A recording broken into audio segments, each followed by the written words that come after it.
Dipole bobine, série numéro 7, on trouvera sous forme de PDF dans la boîte de description tout en bas. Exercice numéro 2, 5 points et demi. Un circuit électrique comporte placé en série un GBF délivrant un courant I triangulaire, une bobine B d'inductance L et de résistance nulle, un résisteur de résistance R égal à 7,5 kΩ, voir figure de la page annexe.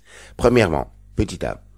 Faire les connexions nécessaires avec le gyroscope qui permettent de visualiser les tensions U1 et U2 respectivement sur la voie A et voie B, feuille annexe figure 5. Petit b. Donner la relation entre U1, R et I. Petit c.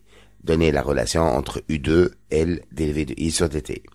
Petit d. En déduire que la relation entre U1, U2, L et R est U2 égale à moins L sur L dérivé de U1 sur dt.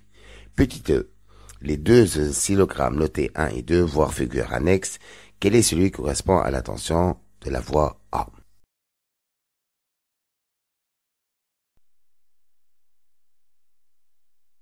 Deuxièmement, déterminer graphiquement la période T et déduire la fréquence N.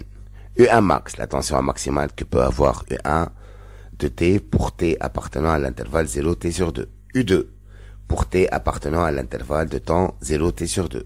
Troisièmement, petit a, montrer que pour T appartenant à l'intervalle 0T sur 2, la relation U2 à U1 max est U2 égale à moins 4 L U1 max sur R fois N. Petit b, d'après ce qui procède, déduire la valeur de l'inductance L.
Premièrement, faire les connexions nécessaires avec le gyroscope. Petit b, donner la relation entre U1, R et I. Petit c, donner la relation entre U2, L dérivé de I sur dt. Petit d, déduire donc la relation U2 égale à moins L sur R dérivé de 1 sur dt.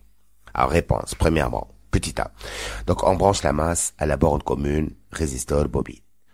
Sur l'autre borne du résisteur, on branche YA. Sur l'autre borne de la bobine, on branche YB. Et ainsi on visualise la tension U1 sur la voie A et U2 sur la voie B. Petit b. Alors, d'après la loi des récepteurs, on a U1 et I sont de même sens, donc U1 est négatif, donc moins R fois I. Petit c, U2 égale à LDI sur dt. D'après la loi des récepteurs, donc U2 et I sont de sens contraire, donc U2 est positif, LDI sur dt. Petit d, U2 égale à LDI sur dt égale à L, comme I égale à moins U1 sur R, ça fait donc moins L sur R dérivé de 1 sur dt.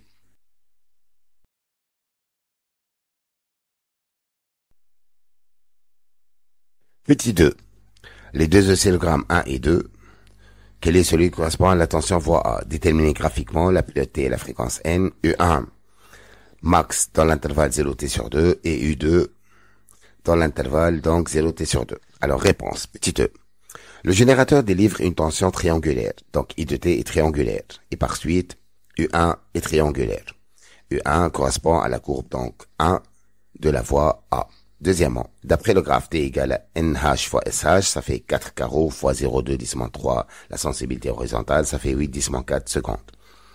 Alors N c'est 1 sur T, c'est 1 sur 8 10 4, ça fait 1250 Hz. Le E1 max, ça fait N1 fois S1, donc 4 fois moins 1, ça fait moins 4 volts.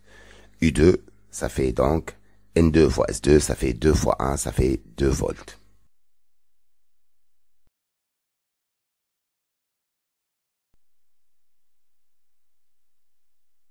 Troisièmement, petit a, montrer que pour t appartenant 0t sur 2, alors U2 égale à moins 4 fois L fois U1 max sur R fois N.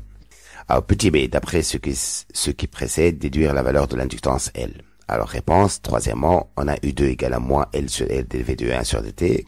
Dérivé de 1 sur dt, c'est une pente, donc ça fait moins L sur R, ça fait U1 max sur le nombre de carreaux qui représente t sur 4. 1 sur t, ça fait donc N, donc on obtient moins 4 fois L fois U1 max sur R, le tout fois N. Alors petit b, U2 égale à moins 4 fois L fois U1 max sur R fois N. Donc L égale à moins R fois U2 sur 4N U1 max. Ça fait 750 moins 750 fois 2 sur 4 fois 1250 fois moins 4. Ça fait donc 0,075 Henri.